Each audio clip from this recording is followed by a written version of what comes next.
Acabou de terminar o jogo da seleção brasileira, eu não tava programando pra gravar esse vídeo, nem ia ter vídeo agora nessa parte do dia, né, à noite, mas não tinha como não gravar um vídeo porque, meus amigos, que jogo foi esse? Espanha contra Brasil. Eu sei que era amistoso, não sei o que você pensou, mas eu senti que eu estava assistindo um jogo de Copa do Mundo, cara. Um jogo que realmente estava valendo alguma coisa, uma classificação, uma vaga para uma próxima fase, não sei. Não parecia um amistoso.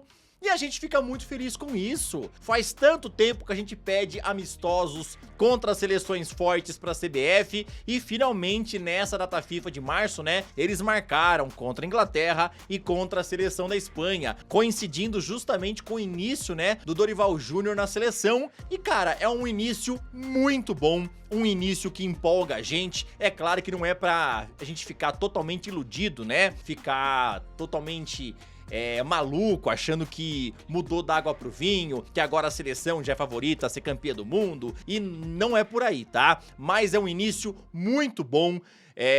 Foram dois jogos que o Brasil mostrou muita consistência, coisa que a gente não via há muito tempo, beleza? Espanha contra Brasil, foi um jogão.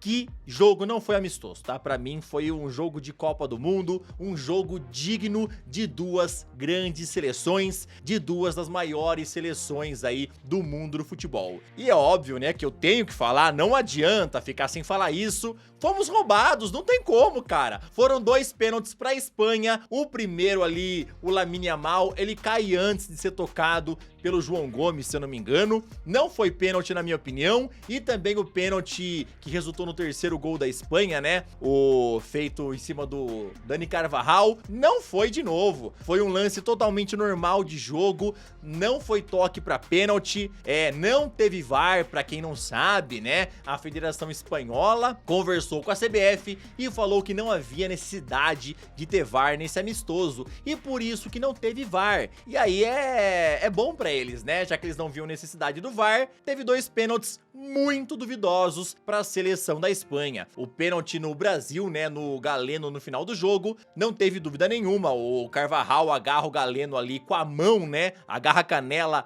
do Galeno e não tinha dúvida nenhuma que foi pênalti. Agora, em relação aos dois pênaltis da seleção espanhola, meu amigo, se tivesse VAR, eu acho que os dois teriam sido anulados, tá? Pra mim, o VAR fez muita falta e não adianta você tentar me convencer do contrário, o Brasil foi garfado, foi roubado, tá? Agora falando desde o começo do jogo, começamos muito mal, tá? O Dorival repetiu a escalação que fez contra a seleção da Inglaterra, que por sinal foi muito bem, o Brasil venceu a Inglaterra por 1 a 0, só que eu teria feito uma mudança, eu teria colocado o Endrick já começando de titular e não teria colocado o Rafinha, tá?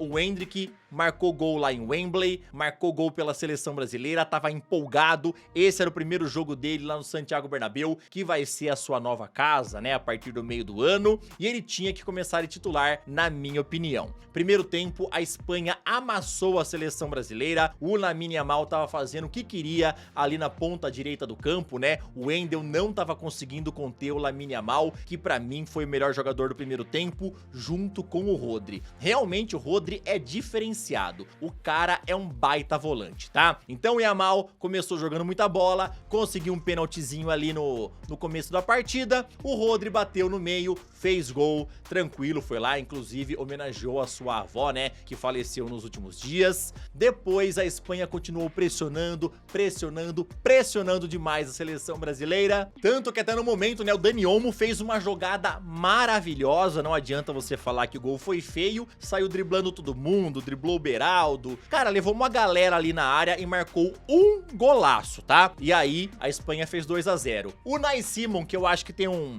5% de brasileiro, resolveu dar ajuda para nossa seleção e entregou a bola nos pés do Rodrigo, que por sinal marcou um golaço por cobertura, que aí já deu um gásinho a mais, né? A gente já começou a acreditar numa possível virada, num empate, alguma coisa assim a gente começou a acreditar, porque no começo, a hora que tava 2 a 0, a Espanha macetando o Brasil, eu inclusive achei que poderia ter sido goleado, mas aí o Dorival no meio do jogo colocou o Endrick, colocou o André, colocou o Andreas Pereira, colocou o Ian Couto e deu uma nova vida para a seleção. o segundo tempo foi totalmente diferente. Foi aquela seleção que jogou contra a Inglaterra, tá? A seleção que foi pra cima, que botou medo na Espanha. O Endrick, logo com 4 minutos, já meteu um gol ali de primeira de esquerda, empatando em 2-2, mostrando que ele realmente quer muito ser titular da seleção, que ele quer muito fazer parte desse ciclo, né, para a Copa de 2026, e mostrando que tem atitude,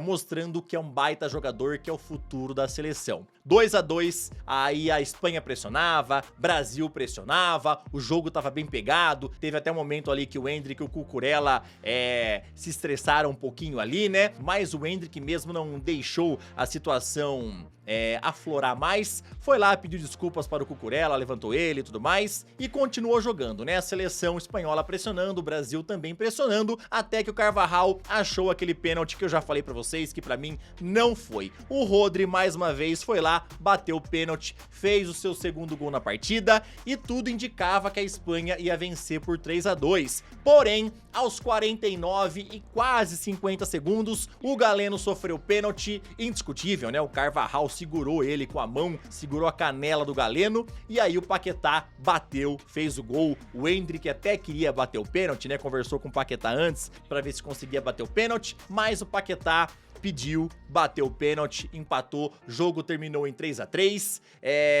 Fico muito feliz com a seleção brasileira nessas duas partidas, dá aquele gás novamente, dá aquela alegria, né, do torcedor, da gente conseguir assistir um jogo e, cara, se identificar com a seleção. A gente assiste os jogos, né, assistimos esses dois e finalmente vimos uma seleção que luta o tempo inteiro, vai em busca do gol e tudo mais. É claro que também tem alguns pontos negativos, né, o Dorival tem que acertar algumas coisas, como por exemplo, a Espanha toda hora conseguia chutar da entrada da área, não tinha um cara pra dar aquele combate e tirar a bola, toda hora os caras chutavam. E agora eu tenho que elogiar o Bento, que fez umas belas defesas, conseguiu segurar muito bem os chutes aí da seleção espanhola, se não poderia ter sido aí, quem sabe, uma vitória da Espanha, né, se tivesse saído mais gols. O Bento jogou muito bem, como eu falei pra vocês, a seleção finalmente começa a dar aquela emoção na gente, né, de empolgação, a gente consegue ver uma luta, uma seleção brasileira bem diferente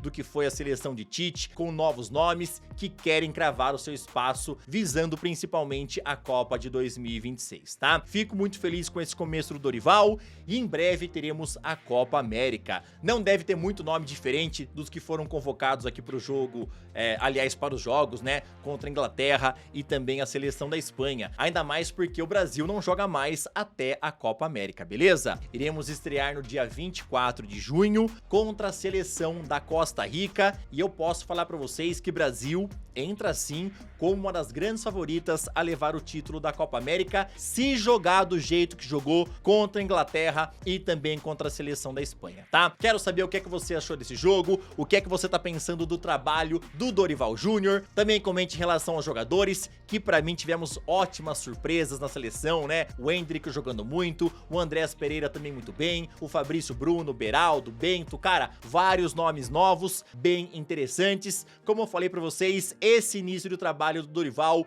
empolga muito, se continuar desse jeito, se ele continuar tendo autonomia pra fazer as convocações e seus testes também, tá? A gente não quer mais ver aquela seleção de empresários que a gente viu com o Tite e também com o Fernando Diniz. Esse daqui foi mais um vídeo, espero que vocês tenham gostado, tamo junto, valeu e falou!